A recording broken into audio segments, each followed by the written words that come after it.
மாலை நேர சூரியன் ஒளி வீசிக் கொண்டிருக்க அந்த ஒளிக்குள் நின்றிருந்த அஸ்வினியின் முகத்தில் சூரிய ஒளிப்பட்டு தங்க சிலை போல மின்னிக் கொண்டிருந்தாள்.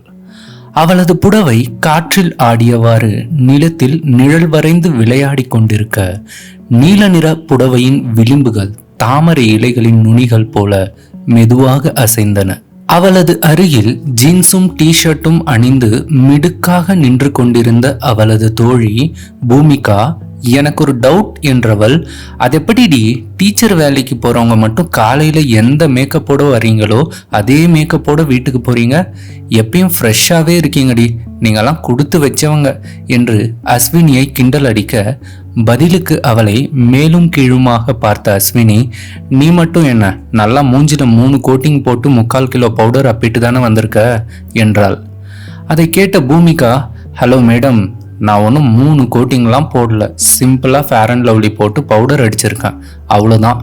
அதுவும் இல்லாமல் இன்னைக்கு எனக்கு நைட் ஷிஃப்ட், நான் இப்போ தான் வீட்டில் இருந்து ரெடியாகி வேலைக்கு போகிறேன், நீ வேலையை முடிச்சிட்டு வர, ரெண்டுத்துக்கும் வித்தியாசம் இருக்கு என்றாள் பூமிகா. முகத்தை சற்று சலித்து கொண்டு, இன்னைக்கு ஸ்கூல்ல பேரண்ட்ஸ் மீட்டிங், ஒவ்வொரு பசங்களோட பேரண்ட்டையும் தனித்தனியாக மீட் பண்ணி அவங்க பசங்களோட நடத்தை பலம் பலவீனம் எல்லாத்தையும் எக்ஸ்பிளைன் பண்ணி அவங்க கேட்குற கேள்விக்கெல்லாம் பதில் சொல்லி போதும்னு ஆயிடுச்சு. ஒருத்தர் என்னன்னா, என் பையன் நல்லா தான் படிக்கிறான், உங்கள் டீச்சிங் சரியில்லைன்றாரு. இன்னொருத்தர் என்னன்னா, என் பையன் வீட்டில் கெட்ட வார்த்தையெல்லாம் பேசுகிறான், இதுதான் நீங்கள் ஸ்கூலில் கற்றுக் கொடுக்குற டிசிப்ளினான்னு கேட்குறாரு. முடியலை, அதான் வரும்போது அங்கேயே ஃபேஸ் வாஷ் பண்ணிட்டு ஃப்ரெஷ்ஷப் ஆகிட்டு வந்தேன். உனக்கு இருக்கிற திறமைக்கு ஐடி கம்பெனியில் வேலைக்கு போயிருந்தா மாதம் 2-3 லட்சம் சம்பளம் கிடைச்சிருக்கும். இன்ஜினியரிங் படிச்சுட்டு ஸ்கூலில் இங்கிலீஷ் டீச்சராக ஒர்க் பண்ணுற என்று அஸ்வினியை மீண்டும் சீண்டினாள் பூமிகா. புருவத்தை உயர்த்திய அஸ்வினி லேசான கோபத்தோடு பூமிகாவின் முகத்தை பார்த்து, ஏன் இப்போ நீ ஐடி கம்பெனியில் ரொம்ப சந்தோஷமாக வேலை பார்க்குறியா என்ன? எல்லா வேலையிலையும் குறையும் இருக்கும் நிறையும் இருக்கும். நான் ஒன்றும் மற்றவங்கள மாதிரி இன்ஜினியரிங் முடிச்சுட்டு வேலை கிடைக்காம ஒன்றும் இந்த வேலைக்கு வரல. எனக்கு பிடிச்ச வேலையை நான் செய்கிறேன், இன்னொரு தடவை என் வேலையை பற்றி நீ பேசாத என்று கோபத்தோடு கூறினாள் அஸ்வினி. அவளுக்கு அவள் வேலையை பற்றி யாராவது குறை கூறினால் பிடிக்காது. சிறு வயதிலிருந்தே ஆசிரியராக வேண்டும் என்பதே அஸ்வினியின் லட்சியம். ஆனால் அவளுடைய அப்பாவின் ஆசைக்கிணங்க +2 முடிந்ததும் வேண்டா வெறுப்பாக இன்ஜினியரிங் சேர்ந்தாள். ஆனால் அஸ்வினி படிப்பில் கெட்டிக்காரி. என்னதான் வேண்டா வெறுப்பாக இன்ஜினியரிங் சேர்ந்தாலும் முதல் தகுதியில் தேர்ச்சி பெற்றாள். அது மட்டுமா, இன்ஜினியரிங் படித்து கொண்டே அவளுக்கு பிடித்த ஆங்கில இலக்கியத்தை தொலைதூர கல்வியில் படித்தாள். அதிலும் முதல் தகுதியிலேயே தேர்ச்சி பெற்றாள். படித்து முடித்ததும் அவள் கல்லூரி வளாக நேர்காணலில் கூகுள், இன்ஃபோசிஸ் போன்ற பெரிய ஐடி நிறுவனங்களிலெல்லாம் அவள் தேர்வானாள். ஆனால் அதையெல்லாம் நிராகரித்தவள் அடுத்து ஆசிரியர் பயிற்சியில் சேர்ந்தவள். லட்சியத்தோடு அரசு தேர்வுகளில் பங்கேற்று அரசு பள்ளியில் ஆசிரியராகவும் சேர்ந்து விட்டாள். கோபத்தில் சிவந்த அவள் கன்னங்களை கிள்ளியவள், ஏய் அஸ்வினி, கோச்சிக்காதடி, நீ கோவப்பட்டா உன் கண்ணம் செவக்கும், அதை பார்க்கத்தான் உன்னை வெறுப்பேத்தின, எனக்கு நீ ஒரு சின்ன ஹெல்ப் பண்ணணும்டி என்றாள் பூமிகா. பூமிகா எப்பொழுதும் அப்படிதான், வேண்டுமென்றே அஸ்வினியை சீண்டிக் கொண்டே இருப்பாள். இருவரும் பள்ளி காலத்தில் இருந்தே நண்பர்கள். எந்த அளவுக்கென்றால் வருகை பதிவேட்டில் அஸ்வினியின் பதிவு எண்ணுக்கு அடுத்துதான் பூமிகாவின் பதிவு எண் வரும். தேர்வுகளில் அஸ்வினிக்கு அருகில்தான் பூமிகா அமர்வாள். பூமிகாவிற்கு ஆங்கிலம் என்றால் சற்று அலர்ஜி. தலை கீழாக நின்று படித்தாலும் அவளுக்கு ஆங்கிலம் ஏறாது. ஏதோ அஸ்வினியின் புண்ணியத்தில்தான் அவள் ஆங்கிலத்தில் தேர்ச்சி பெற்றாள். ஆங்கிலம்தான் சற்று அரைகுறை, தவிர மற்றபடி பூமிகாவும் படிப்பில் சளைத்தவள் அல்ல. தமிழ், உயிரியல், இயற்பியல் போன்ற பாடங்களில் 100க்கு 96 மதிப்பெண்கள் பெற்று விடுவாள். கணிதத்தில் 100க்கு 100 பெற்று விடுவாள். +2 முடிந்ததும் இருவருக்கும் அரசு பொறியியல் கல்லூரியில் மெரிட்டில் இடம் கிடைத்தது. ஆனால் அஸ்வினியின் அப்பா நல்ல வசதியானவர், செல்வந்தர் என்பதால் மாநிலத்திலேயே மிகப்பெரிய தனியார் கல்லூரியில் அஸ்வினியை சேர்த்தார். கல்லூரி என்று வரும்போது இருவரும் வேறு கல்லூரிகளில் தான் படித்தார்கள். நண்பியின் மீது போலியான கோபத்தை தன் முகத்தில் காட்டியவள், என்ன ஹெல்ப் சொல்லு, என்னால் முடிஞ்சா செய்கிறேன் என்றாள் அஸ்வினி. ரொம்ப பெரிய உதவியெல்லாம் இல்லடி, உனக்கு ரொம்ப ஈஸியான ஹெல்ப் தான், அதெல்லாம் உனக்கு சக்கரை பொங்கல் சாப்பிட்ற மாதிரி என்று அஸ்வினியை உயர்த்தி பேசினாள் பூமிகா. அதற்கு போதும் என்ன விஷயம்னு சொல்லு என்று சலிப்பாக அஸ்வினி கேட்க, ப்ராஜெக்டுடைய டைம் எக்ஸ்டெண்ட் பண்ண சொல்லி என் பாஸ்க்கு ஒரு மெயில் அனுப்பணும், அதுக்கு ஒரு ஐடியா கூட என்றாள் பூமிகா. எதுக்கு? நீ தான் ஐடி கம்பெனியில் ஒர்க் பண்ணுற கேலாச்சே, ஃபாஸ்ட்டாக ப்ராஜெக்ட் முடிக்க வேண்டியது தானே என்றாள் அஸ்வினி. அதற்கு பாத்தியா, பதிலுக்கு நீயும் என்ன கேலி பண்ற. ஒரு மாசம் செய்ய வேண்டிய ப்ராஜெக்டுக்கு 10 நாள் தான் டைம் கொடுத்துருக்காங்கப்பா. டீம்ல இருந்த 10 பேர்ல இப்ப 6 பேர் தான் இருக்காங்க. பாதி பேர் ஸ்ட்ரெஸ் தாங்க முடியாம வேலையை விட்டே போயிட்டாங்க. அதுவும் அந்த 6 பேர்ல 4 பேர் புதுசா வந்த ட்ரைனிஸ். அவங்கள வச்சு நான் எப்படி இந்த ஒர்க் முடிக்க முடியும்னு நீயே சொல்லு. ரொம்ப ஸ்ட்ரெஸ்ஸாக இருக்குப்பா என்று குறைப்பட்டாள் பூமிகா. இப்போ புரியுதா நான் ஏன் ஐடியில் ஒர்க் பண்ணலன்னு. சரி, அது இருக்கட்டும், மெயில் அனுப்புறதுக்கு எதுக்கு என்ன ஐடியா கேட்குற? நீ ஏன் அனுப்ப வேண்டியது தானே என்றாள் அஸ்வினி. ப்ளீஸ்ப்பா, என்னோட இங்கிலீஷ் எந்த மாதிரின்னு உனக்கே தெரியும். அதுவும் இல்லாமல் நாம் அனுப்புகிற மெயில் பாஸுக்கு தெளிவாக புரிஞ்சாதான் ப்ராஜெக்ட் டைம் எக்ஸ்டெண்ட் பண்ண அப்ரூவல் கொடுப்பாங்க. அதனால தான் உன்கிட்ட கேட்குறேன் என்றாள். அஸ்வினிக்கு தான் ஆங்கிலம் கைவந்த கலையாயிற்றே. சரி சரி சொல்ற, நோட் பண்ணிக்கோ என்று மடமடவென ஆங்கிலத்தில் 7-8 வரிகளை கூற, சூப்பர், ஃபேண்டாஸ்டிக், அற்புதம், அருமை. ஆனால் இதெல்லாம் ஞாபகம் வச்சுக்க முடிஞ்சா நான் எதுக்கு உன்னை கேட்குறேன்? அப்படியே என் ஆஃபீஸ் மெயில் ஐடிக்கு மெயில் பண்ணிடுறியாச்செல்லாம் என்று பூமிகா அஸ்வினியின் கன்னத்தை கிள்ள, பூமிகாவின் முகத்தை சிறு புன்னகையுடன் ஓர கண்ணால் பார்த்தவள், நீ வர வர ரொம்ப சோம்பேறி ஆகிட்டே போற. நான் சொன்னதை வாட்ஸ்அப் பண்ண சொல்லியிருந்தா கூட பரவாயில்ல, டைரக்டா ஆஃபீஸ்க்கே மெயில் பண்ண சொல்ற என்று அஸ்வினி கூற, ஏ சாமி அப்படியெல்லாம் இல்லடி, என்னோட ஃபோனில் சார்ஜ் இல்லை, இன்னும் கொஞ்ச நேரத்தில் ஆஃப் ஆயிடும், அதனால தான் என்று கூறி தனது தோழியின் கன்னத்தை கிள்ள வர, அவள் கையை தடுத்து எதையும் கூறாமல் அமைதியாக முறைத்து பார்த்தாள் அஸ்வினி. இந்த ஒரே ஒரு தடவை மட்டும்டி, இனி உன்னை தொந்தரவே செய்ய மாட்டேன். என்னோட மெயில் தான் உன் அக்கௌண்டோட சிங்க் ஆகியிருக்கே என்று முகத்தை பாவமாக வைத்துக்கொண்டு கெஞ்சினாள் பூமிகா. ஆமா ஆமா, போன சண்டே மீஷோவில் புடவை ஆர்டர் பண்ணும்போது என் ஃபோனில் உன்னோட மெயிலில் இருந்து ஆர்டர் போட்டேன் இல்லை? ஆமா, அந்த சாரி எங்க? ஒரு தடவை கூட போடல.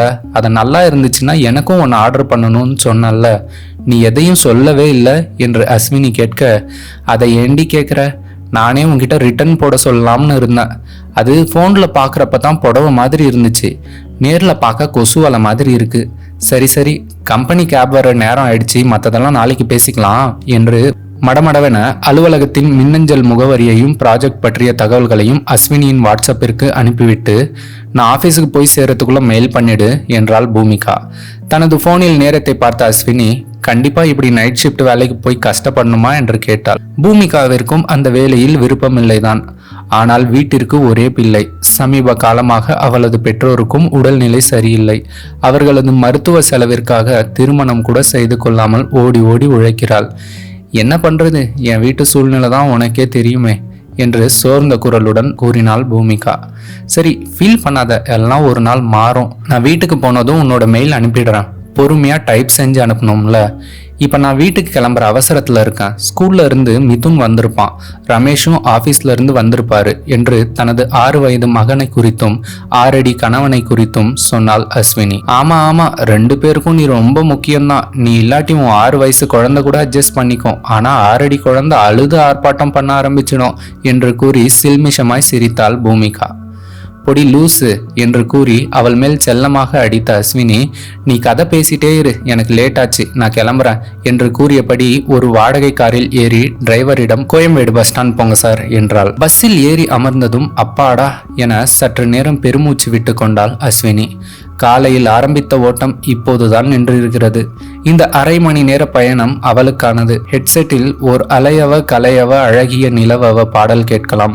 இல்லை, டானு டானு டானு நான் உன்னோட கோல்டு மீனு, சீனு சீனு சீனு நீ தொட்டதெல்லாம் சீனு பாடல் கேட்கலாம். இல்லை, வழிநெடுக காட்டு மல்லி என்ற இளையராஜாவின் மாயாஜாலத்தை ரசிக்கலாம். இந்த அரை மணி நேரத்தில் அஸ்வினி எது வேண்டுமானாலும் செய்யலாம். சில நிமிடங்கள் பொன்வானம் பன்னீர் தூவது இந்நேரம், அட எண்ணம் மீறுது வண்ணம் மாறுது கண்ணோரம் பாடலை மட்டும் ரிப்பீட் மோடில் கேட்டாள் அஸ்வினி. பாடல் வரிகள் முழுதும் ஏற்கனவே மனப்பாடம் ஆகிவிட்டதால் இப்போது கேட்கும் போதெல்லாம் அதன் ருசி குறைந்தாலும் பாடல் வரிகள் அவளுடைய சூழ்நிலையை பிரதிபலித்தது. இப்பொழுதெல்லாம் ஏதோ ஒன்றை இழந்தது போல் ஒரு உணர்வு. ஏதேதோ எண்ணங்கள் மனதில் வந்து வந்து போனது அஸ்வினிக்கு. அடுத்து மின்னலை படத்தில் வரும் வசீகரா பாடலை கேட்க ஆரம்பித்தாள். முதல் தடவை கேட்டபோது அவளை தாக்கிய அதே காதல் மழை இப்பொழுதும் அவளது இதயத்தை நனைத்தது. பள்ளி காலத்தில் தனது தந்தை கேட்கும் பழைய சோக பாடல்களை கேட்டு ரசித்திருக்கிறாள் அஸ்வினி. சந்தோஷமான மனநிலையில் இருந்தால் கூட அப்பாடல்களை கேட்டவுடன் சோகத்தில் கண்ணீர் தானாகவே வந்துவிடும். அதன் பிறகு கல்லூரி காலத்தில் AR ரகுமானின் பாடல்களை கேட்டு ரசித்திருக்கிறாள். திருமணத்திற்கு பிறகு இப்போதெல்லாம் அஸ்வினிக்கு கூட்டாஞ்சோறு போல அனைத்து பாடல்களும் பிடிக்கின்றது. குத்துப்பாடலும் பிடிக்கின்றது, தெண்டலை போன்ற மெல்லிசை பாடலும் பிடிக்கின்றது. இசையுடனே பேருந்தில் அரை மணி நேரம் பயணத்தை முடித்துவிட்டு ஒரு ஆட்டோ பிடித்தாள் அஸ்வினி. அந்த விநாயகர் கோவில் பக்கத்துல இருக்கிற சந்து, ஆமா அந்த லெஃப்ட் கார்னர் தான் என்று ஆட்டோக்காரருக்கு வழி சொன்னவளுக்கு அப்போதுதான் பூமிகா சொன்ன மெயில் பற்றி ஞாபகம் வந்தது.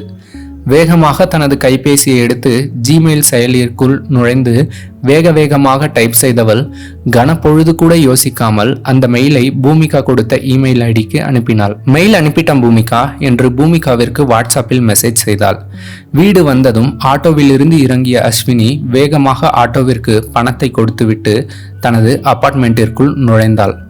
வீட்டிற்குள் சென்றதும் நேராக குளியலறைக்குள் சென்று ஹேண்ட் வாஷை கையில் எடுத்து அதன் வயிற்று பகுதியில் பிதுக்கினாள். கையில் விழுந்த பசையை கொண்டு கைகளையும் கால்களையும் நன்கு கழுவிய பின்னர் தனது மாமனாரின் அறையில் விளையாடி கொண்டிருக்கும் தன் மகனிடம்தான் சென்றாள். அவள் மிகவும் ஹைஜெனிக். ஒரு நாளைக்கு 7-8 முறைகளாவது நன்றாக கைகளை கழுவிக்கொள்வாள். அதுவும் இல்லாமல் சுத்தமாக இருந்தால்தான் குழந்தைக்கும் தன்னிடமிருந்து தொற்று எதுவும் பரவாமல் இருக்கும் என்று ஒரு நம்பிக்கை. தன்னை நோக்கி மம்மி என்று சிரித்தபடி ஓடி வந்த மகனை தூக்கி வாடா என் செல்ல மகனே என்று கொஞ்சியவள் டாடி எங்க என்றாள். குழந்தை அறையை காட்டிற்று. ரமேஷ் இப்பதான் வந்தாமா, குளிச்சிட்டு இருப்பான்னு நினைக்கிறேன் என்று நாற்காலியில் சாய்வாக படித்தபடி ஒரு புத்தகத்தை வாசித்து கொண்டிருந்த மாமனார் பதில் தந்தார். இராணுவத்திலிருந்து ஓய்வு பெற்றவர் ரகுநந்தன் 55 வயதிலும் ஒரு இராணுவ பயிற்சி பள்ளியில் பயிற்சியாளராக பணிபுரிகிறார். அவரை 50 வயதை தாண்டியவர் என்றால் யாரும் நம்ப மாட்டார்கள். இப்பொழுதும் நரைமுடிகளுக்கு டை அடித்தால் 30களின் இளமை தோற்றத்தில் தான் இருப்பார். சரிங்க மாமா, நீங்க சாப்பிட்டாச்சா என்று அஸ்வினி கேட்க, ஓ ஆச்சே, அகல்யா 7 மணிக்கெல்லாம் இட்லி ரெடி பண்ணி ஹாட் பாக்ஸ்ல வச்சுட்டு போயிட்டா, ரமேஷும் நீயும் போட்டு சாப்பிடுங்க என்றார் ரகுநந்தன். சரி மாமா என்று ரகுநந்தனிடம் பணிவாக சொன்னவள் தனது மகனிடம் தாத்தாவுக்கு குட் நைட் சொல்லு என்றாள். அவளது மகனோ தாத்தா சொல்லக்கூடாது, ரகு தான் சொல்லணும் என்றவன் குட் நைட் ரகு என்று மழலை குரலில் சொல்லிட, அஸ்வினி பெரியவங்களை பேர் சொல்லி கூப்பிடக்கூடாது என்றாள். வாய்விட்டு சிரித்தவாறே நான் தான் பேரை சொல்லி கூப்பிட சொன்னேன் என்றவர் குட் நைட் ரா செல்லக்குட்டி என்றார். இந்த மனுஷனுக்கு இப்பையும் வயசு பையன் நினைப்பு என்று மனதிற்குள் நினைத்து கொண்டவள் தனது கணவனை தேடி அறைக்குள் சென்றவுடன் ரமேஷ் குளித்து முடித்துவிட்டு ஈர டவலுடன் பாத்ரூமில் இருந்து வெளியேறியவன் குழந்தையின் கன்னத்தை கிள்ளி, வந்துட்டியா அஸ்வினி, இந்த மிதுன் பையன் என் அப்பா கூடியே தான் திரியிறான். நான் ஆபீஸ்ல இருந்து வந்த நேரத்துல இருந்து எப்படியோ தாஜா செஞ்சு பாக்குறேன், என்னை கண்டுக்க கூட இல்லை என்றவனின் பேச்சிலும் செயலிலும் சற்று வித்தியாசம் அவளின் கண்ணுக்கு பழைய ரமேஷாக தென்பட்டான். முன்பெல்லாம் அவன் அஸ்வினியுடன் கலகலப்பாக இருப்பான், அவளுடன் நீண்ட நேரம் செலவிடுவான். ஆனால் சமீப காலமாக அவனது அலுவலகத்தில் அவனுக்கு பணி உயர்வு கிடைத்த பின் அவளை கண்டு கொள்வதே இல்லை. எந்நேரமும் வேலை என பிஸியாகவே இருக்கிறான். ஆரம்ப காலத்தில் கணவனுடைய உழைப்பையும் அதனால் கிடைத்த பணி உயர்வையும் நினைத்து பெருமைப்பட்டாள். ஆனால் இப்பொழுது அந்த பணி உயர்வு கிடைக்காமலே இருந்திருக்கலாம் என்று வருத்தப்பட்டு கொள்வாள். உங்க அப்பா கதை சொல்லிக்கிட்டு இருந்திருப்பார், அதான் மிதுன் குட்டி உங்களை கண்டுக்கல. அவர் கதை சொல்றத கேட்டா எனக்கே பிடிக்கும், என்ன அருமையா கதை சொல்றார் தெரியுமா என்று அஸ்வினி தனது மாமனாரின் திறமையை பற்றி பெருமையாக பேசிட, அவர்களின் 5 வயது குட்டி பையன் தனது தந்தையின் பக்கமாக சாய்ந்து கை தூக்கினான். உடனே அஸ்வினியின் இடுப்பில் இருந்த தன் மகனை ரமேஷும் தூக்கி கொண்டான். அப்பாவை பார்த்ததும் என்னை ஓரங்கட்டியாச்சு, நான் யார்கிட்ட கம்ப்ளைண்ட் பண்றது என்று போலியாக கோபம் கொண்ட அஸ்வினி மிதுனின் கன்னங்களுக்கு பொறாமை கலந்த ஒரு முத்தம் கொடுத்தாள். இன்னும் சாப்பிடல என்று ரமேஷிடம் அஸ்வினி கேட்க, உன்னோட சேர்ந்து சாப்பிட்டு ரொம்ப நாளாச்சு, நீயும் வா சேர்ந்தே சாப்பிடலாம் என்று அஸ்வினியையும் சாப்பிட அழைத்தான் ரமேஷ். பாரா, இன்னைக்கு தான் சாருக்கு நான் இங்க ஒருத்தி இருக்கிறது ஞாபகம் வந்துச்சோ என்று அவள் கேட்க, என்ன பண்றது பேபி, இப்பெல்லாம் ஆஃபீஸ் லீவ் போட்டாலும் கூட ஏதாவது ஒர்க் இருந்துகிட்டே இருக்கு. மேனேஜரா ப்ரமோஷன் கிடைச்சப்ப இருந்து எல்லா பொறுப்பும் என் மேலேயே தெளிச்சு விட்டாங்க என்று அவன் பேசிக்கொண்டே இருக்கும்போது சட்டென அவன் வாய் மீது கை வைத்து பொத்தியவள், போதும் விட்டா இன்னைக்கெல்லாம் பேசிட்டே இருந்துடுவீங்களே, ஒரு நிமிஷம் இருங்க, குளிச்சுட்டு வந்துடுறேன் என்று அஸ்வினி சொல்லிட, அவனுடைய கஷ்டங்களை கேட்டு ஆறுதல் சொல்லும் அளவிற்கு அவளிடம் இப்பொழுது பொறுமை இல்லை என்பதை புரிந்து கொண்டவன் சரி என்று தலையசைத்தான். மாற்று உடைகளை எடுத்துக்கொண்டு குளிப்பதற்காக பாத்ரூமிற்குள் புகுந்தவள் 10 நிமிடத்தில் குளித்துவிட்டு வந்தாள். அவள் வந்ததும் இருவரும் சாப்பிடச் சென்றனர். மிதுன் விளையாடுவதற்காக டைனிங் டேபிள் அருகிலேயே சில விளையாட்டு சாமான்களை எடுத்து போட்டுவிட்டு இருவரும் சாப்பிட அமர்ந்தனர். சாப்பிட்டு முடிந்ததும் விளையாடி கொண்டிருந்த மகனை தூங்க வைத்துவிட்டு அவர்களின் அறையில் இருந்த கிங் சைஸ் கட்டிலிற்கு அருகேயே ஒரு குட்டி கட்டில் இருக்கும். அதில் குஷன் போன்ற மெத்தையும் இருக்கும். அந்த குட்டி கட்டிலில் மகனை படுக்க வைத்தாள் அஸ்வினி. தனது செல்போனில் எதையோ வேவு பார்த்து கொண்டிருந்த ரமேஷ் அஸ்வினி கட்டிலில் வந்து படுத்தபோது ஹவ் வாஸ் யுவர் டே என்று கேட்டான். ஆஸ் யூஸ்வல் என்றவள் ஹவ் வாஸ் யுவர் டே என்று அவனிடம் கேட்டாள். சொல்ல ஆரம்பிச்சா உனக்கு தான் தலைவலி வந்துடுமே, என்னைக்கு தான் என் கஷ்டத்தை நீ காது கொடுத்து கேட்டிருக்க என்று கேலியாக சொல்ல, அப்படி பார்த்தா என்னுடைய கஷ்டத்தை எல்லாம் நான் யார்கிட்ட சொல்றது, என்னோட நீங்க சந்தோஷமா 4 வார்த்தை பேசி 6 மாசம் ஆகுது என்றவளின் தலையை கோதியவன், கோச்சிக்காதடி செல்லம், எல்லாம் கொஞ்ச நாள் தான், சொந்தமா பிசினஸ் ஸ்டார்ட் பண்ற ஐடியால இருக்கேன், கூடிய சீக்கிரம் எல்லாம் சரியா போயிடும் என்று சிரித்தபடி செல்போனை அணைத்துவிட்டு அஸ்வினியின் தோளில் கை போட்டு கொண்டு அவளை லேசாக அணைத்தபடி படுத்தான். அடுத்த சில நிமிடங்களில் தூங்கியும் போனான். சமீப காலமாக கட்டிலில் படுத்த 10வது நிமிடத்தில் தூங்கி போவதுதான் ரமேஷிற்கு பழக்கம். அவனை சொல்லி குத்தமில்லை. எல்லா சராசரி ஆண்களைப் போல அவனுக்கும் வீடு, பங்களா, கார் என சீக்கிரமாக செட்டில் ஆக வேண்டும் என்பதே அவனுக்கும் ஆசை. காலையில் தூங்கி எழுந்ததும் அவசர அவசரமாக தயாராகி ஆபீஸுக்கு செல்பவனுக்கு மாலை 6 மணி வரை எதற்கும் நேரம் இருக்காது. சில சமயம் 7-8 மணி வரை கூட ஆபீஸிலேயே நேரம் கழிந்துவிடும். மேலும் திருமண புதிரில் அவள் மீது இருந்த மோகம் அவனுக்கு இப்போது இல்லை என்பதும் ஒரு காரணம். கடந்த சில மாதங்களாகவே காமத்தை கண்ணில் பார்த்திராத கட்டில் அது. காமத்தை நீண்ட நாட்களாக அனுபவிக்காத அக்கட்டில் கட்டிலுக்கான அழகிழந்து இருந்தது. அதில் எந்த ஒரு உயிர்ப்பும் இல்லை, அதில் ஜீவன் இல்லை. உண்மையை சொல்ல போனால் கட்டிலிற்கே உரிய கிளுகிளுப்பு இல்லாத காரணத்தால் அது கட்டில் என்ற உணர்வை அஸ்வினிக்கு கொடுப்பதே இல்லை. டேபிள், நாற்காலி போல சாதாரண பொருளாகத்தான் அந்த கட்டில் அவளது படுக்கை அறையில் ஒரு இடத்தை பிடித்திருந்தது. இப்படியான இரவுகள் அஸ்வினிக்கு ஏமாற்றமாக இருந்தாலும் அவளும் ரமேஷுக்கு அந்த விஷயத்தில் இஷ்டமில்லை போல என்று நினைத்து தனது மனதை தேற்றிக்கொள்வாள். இன்றும் அவ்வாறே நினைத்து கொண்டு கண்களை இறுக மூடி தூங்கிட முயற்சித்த போது அவளது கைபேசி அடித்தது. தலைமாட்டில் இருந்த கைபேசியை எடுத்தாள். அஸ்வினி அழைப்பது பூமிகா தான் என்று தெரிந்ததும், என்ன இந்நேரத்துல கால் பண்ணியிருக்கா என்று நினைத்தபடியே அழைப்பை ஏற்றாள் அஸ்வினி. என்ன பூமிகா இந்த நேரத்துல கால் பண்ணியிருக்க என்று அஸ்வினி கேட்க, மெயில் அனுப்பலையா அஸ்வினி, வீட்டுக்கு போனதும் வீட்டுக்காரரை பார்த்ததும் மறந்து போயிருப்ப, எப்படியும் இந்நேரத்துல நீ ரொமான்ஸ் மூட்ல இருப்ப, தொந்தரவு பண்ணதுக்கு சாரி, கோச்சிக்காம அந்த 4 சென்டென்ஸை மட்டும் எனக்கு வாட்ஸ்அப் பண்ணிடு, என் கம்பெனி எம்டிக்கு, அதான் அந்த ஸ்ட்ரிக்ட் ஆஃபீஸருக்கு மெயில் அனுப்பலைன்னா பெரிய பிரச்சனை ஆயிடும், இப்பவே ப்ராஜெக்ட் எந்த கண்டிஷன்ல இருக்குன்னு மெசேஜ் போட்டிருக்காரு என்று அவள் சொல்ல, இவ ஒருத்தி நம்ம நிலைமை தெரியாம ரொமான்ஸு கிமான்ஸுன்னு வெறுப்பு ஏத்துறா என்று அஸ்வினி மனதில் நினைத்து கொண்டு, அனுப்பிட்டேனே பூமிகா என்றாள். இல்லையே, இப்போதானே என்னோட மெயிலுக்குள்ள சென்ட் மெயில் செக் பண்ண, எந்த மெயிலும் என் எம்டி உடைய மெயில் ஐடிக்கு போகலையா, இரு செக் பண்ணிட்டு கால் பண்ணுறேன் என்று அஸ்வினி அழைப்பை துண்டித்துவிட்டு தனது செல்போனில் இருக்கும் ஜிமெயில் செயலிக்குள் நுழைந்தாள். சில நிமிடங்களில் ஆராய்ந்து பார்த்தாள். தான் செய்த தவறு அப்போதுதான் அஸ்வினிக்கு புரிந்தது. பூமிகாவின் எண்ணிற்கு அழைத்தாள். ஏய் சாரிப்பா, உன்னோட மெயில் ஐடியிலிருந்து அனுப்பாம என்னோட மெயில் ஐடியிலிருந்து அனுப்பியிருக்கேன் போல, சாரி என்று அவள் கூற, என்னடி சொல்ற, சொதப்பிட்டியே, அந்த ஆள்கிட்ட நான் நல்லா வசமா மாட்டியாச்சு, இன்னைக்கு நைட் ஷிஃப்ட், அதனால இப்போதைக்கு தப்பிச்சிட்டேன், நாளையிலிருந்து பகல் ஷிஃப்ட், நாளை மதியம் 3 மணிக்கு மீட்டிங் இருக்கு, மீட்டிங்ல கிழின்னு கிழிக்க போறான் அந்த ஆளு என்றாள் பூமிகா. இப்ப எதுக்கு பயப்படுற, அதெல்லாம் ஈஸியா சமாளிச்சுக்கலாம், அந்த ஆளு கேட்டா தடவை அனுப்பும்போது தப்பான மெயில் ஐடியில இருந்து அனுப்பிட்டேன்னு சொல்லு, நம்ம இப்போ 2026 இருக்கோம் பூமிகா, இப்போ ஒரு ஆளுக்கு ஒரு இமெயில் ஐடி இருந்தாதான் தப்பு, அதைத்தான் யாராலையும் ஜீரணிக்க முடியாது, இப்போல்லாம் ஸ்கூல் பசங்களே குறைஞ்சது 10 மெயில் ஐடியாவது வச்சுக்கிறாங்க, ஸோ இப்போ நடந்தது தப்பு இல்லை என்று வார்த்தைகளில் பூஸ்டும் ஹார்லிக்ஸும் கலந்து தைரியம் கொடுத்து பேசினாள் அஸ்வினி.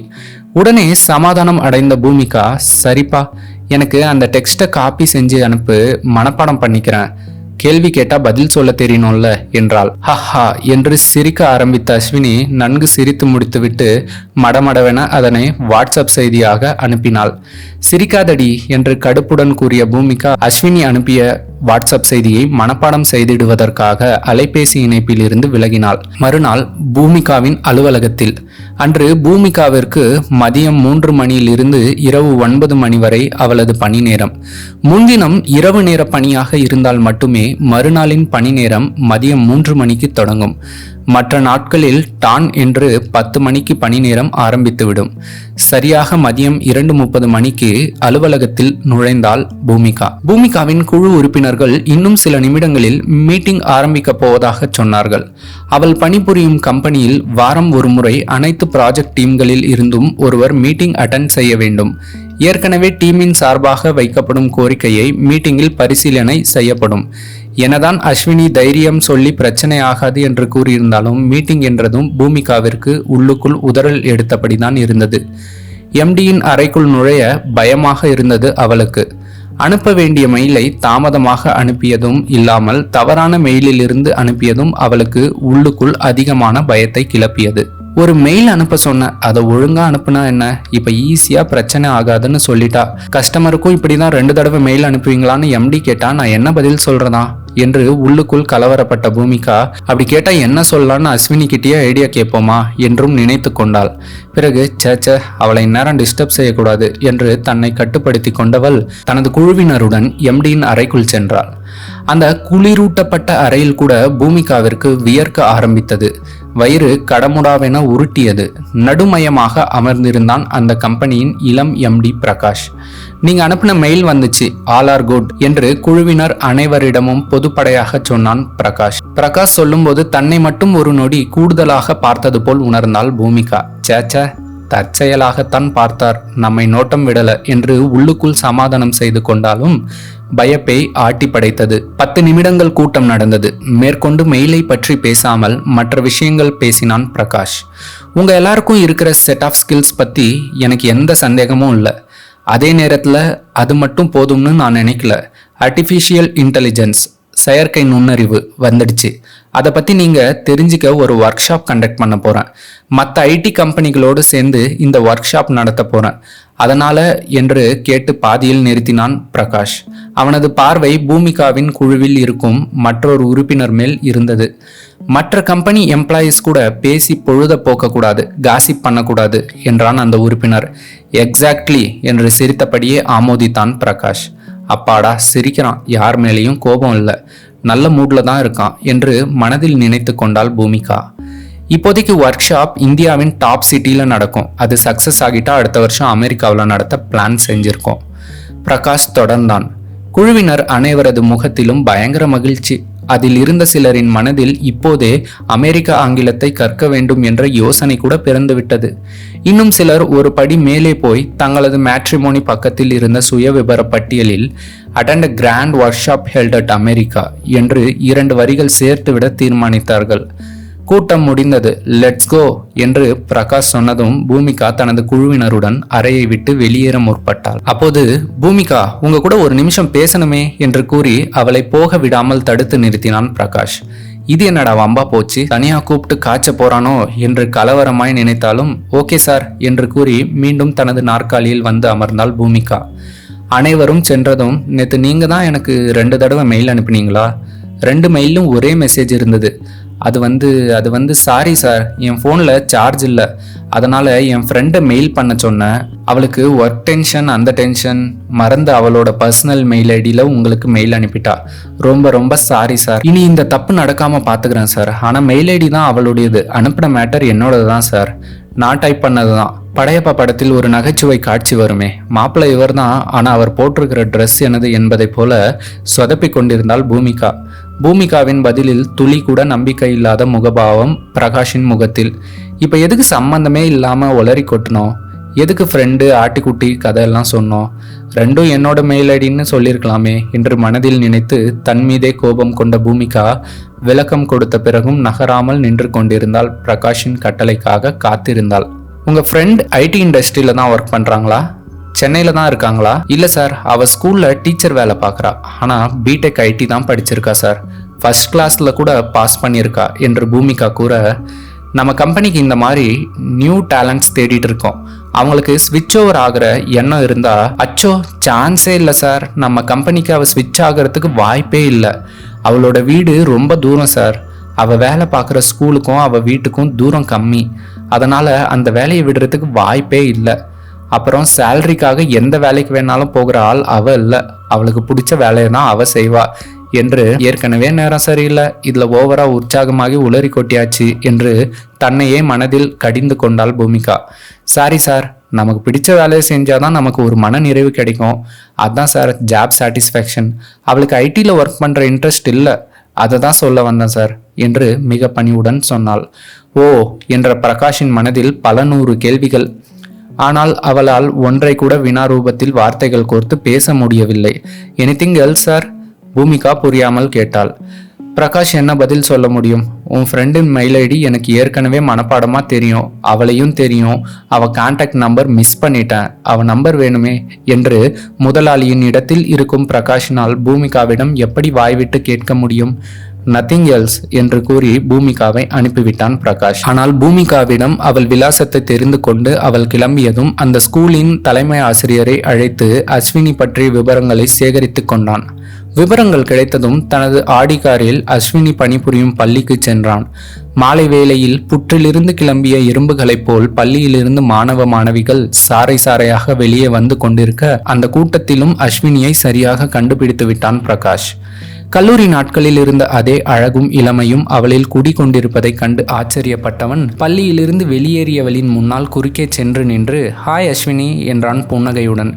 சில நொடிகள் புருவத்தை குறுக்கி அவனை கூர்ந்து கவனித்தவள் நிஜத்தை நம்ப மாட்டாமல் பிரகாஷ் நீயா, ஹவ் ஆர் யூ மேன் என்றாள் அஸ்வினி. பிரகாஷ் அஸ்வினியை சந்தித்த போது மாலை 5 மணி. I'm fine. ஷாக் ஆகிட்டல்ல? நேற்று உன் பர்சனல் மெயில் ஐடியிலேருந்து எனக்கு மெயில் வந்தபோது நானும் இப்படி தான் ஷாக் ஆனேன் என்றான் பிரகாஷ். அஸ்வினி இன்னும் அதிர்ச்சி விலகாமல் இருக்க, இன்னும் அந்த அஸ்வினி QT98@gmail.com மெயில் ஐடியை மாத்தலையா என்று கேட்டு மீண்டும் லேசாக சிரித்தான் பிரகாஷ். கடைசியாக பொறியியல் இறுதி ஆண்டில் இருந்தபோது பிரகாஷுக்கும் அஸ்வினிக்கும் இருந்த காதலை பற்றி அவள் அப்பாவிடம் பேசிய போது, சரி அந்த பையனை நாளைக்கு என்னை வந்து பார்க்க சொல்லு என்றார். பிரகாஷும் அஸ்வினியின் அப்பாவை சந்தித்தான். அவரை பார்த்து பேசிய அடுத்த நாளே, உனக்கும் எனக்கும் செட் ஆகாது அஸ்வினி, உன்னோட குடும்ப பழக்கம் வேற, என்னோட குடும்ப பழக்கம் வேற, எதுவும் சரியாக வராது, உன்னோட பணம் பங்களா ஆடம்பரம் எதுவுமே எனக்கு ஒத்து வரல, இப்போ தான் இது எனக்கு புரிஞ்சிருக்கு. அதுவும் இல்லாமல் என் குடும்பம் இருக்கிற சூழ்நிலைக்கு என்னால் இப்போதைக்கு கல்யாணம் பண்ணிக்க முடியாது, குறைஞ்சபட்சம் 5 வருஷம் எனக்கு டைம் வேணும். ஆனால் உனக்கு இப்போவே வீட்டில் மாப்பிள்ளை பார்க்க ஆரம்பிச்சிட்டாங்க. அப்படியே நாம் கல்யாணத்தை பற்றி நீ பேசி முடிவெடுத்தாலும் 5 வருஷம்னா நமக்கு 27+ ஆகிடும். அது வரைக்கும் உன்னால் உங்கள் வீட்டில் எந்த காரணமும் சொல்லி உன் கல்யாணத்தை தள்ளி போட முடியாது. நல்ல வேலை, பழக ஆரம்பித்த ஒரே மாதத்தில் இது சரியாக வராதுன்னு புரிஞ்சிடுச்சு. நானும் கிளம்புற அஸ்வினி என்று கூறிவிட்டு திரும்பி பார்க்காமல் சென்றது நேற்று நடந்தது போல் இருந்தது. அந்த பிரிவு எல்லாம் சில மணி நேரங்கள் தான். பிரகாஷ் அதன் பிறகு வெகு இயல்பாக மாறிவிட்டான். இருவரும் அதன் பிறகு கூட நண்பர்களாக இருந்தார்கள். அவர்களால் மிக மிக இயல்பாக அந்த சம்பவத்தை எதிர்கொள்ள முடிந்தது. காதல் முறிவுக்கும் டேட்டிங் முறிவுக்கும் 1000 வித்தியாசம் உண்டு என்று அவர்களது நட்பு வட்டாரம் புரிந்து கொண்டதால் மற்ற நண்பர்களிடமும் இயல்பாக பழக முடிந்தது. 8 பேர் கொண்ட அந்த நண்பர்கள் குழு சந்தோஷமாக கல்லூரி படிப்பை முடித்து அடுத்த கட்ட பயணத்தை ஆரம்பித்தது. டேட்டிங் செய்த காலத்தில் அஸ்வினி சீரியஸாகவும் பிரகாஷ் அசால்ட்டாகவும் இருந்ததுதான் அவர்களின் பிரிவிற்கு காரணமாகி போனது. கல்லூரி காலத்திற்கு பிறகு இருவரும் அவரவர் பாதையில் பயணித்து இன்றோடு 8 வருடங்கள் முழுதாய் முடிவடைந்து விட்டன. தனது ஆச்சரியத்தையும் அதிர்ச்சியும் மறைத்தபடி, நீதான் என் ஃப்ரெண்டோட எம்டியா, ஐடி கம்பெனியில் டீச்சர் வேலை பார்க்குற போலையே என்று கேட்டு சிரித்தாள் அஸ்வினி. அஸ்வினி சிரிக்கும்போது மிகவும் அழகாக இருப்பாள். அவளது சிரிப்பு சத்தம் அந்த தருணத்தையே அழகாக மாற்றிவிடும். இப்போது கூட அவளது சிரிப்பு அன்றைய நாட்களின் மகிழ்ச்சியான தருணங்களை பிரகாஷிற்கு ஞாபகப்படுத்தியது. தொடரும். நீங்கள் போடுகின்ற ஒவ்வொரு லைக், சப்ஸ்கிரைப் மற்றும் கமெண்ட் எல்லாம் தான் எனக்கு ஒரு உந்து சக்தியாக இருக்கும். நான் கதையின் அடுத்த பகுதியை பதிவேற்றம் செய்ய வேண்டுமானால் நீங்கள் எதுவும் செய்ய வேண்டாம். வீடியோவிற்கு ஒரே ஒரு லைக் போட்டுவிட்டு சப்ஸ்கிரைப் மட்டும் செய்து விடுங்கள். மேலும் கதையை பற்றிய உங்களது மேலான கருத்தை கமெண்ட் மூலமாக எனக்கு தெரிவியுங்கள். நன்றி.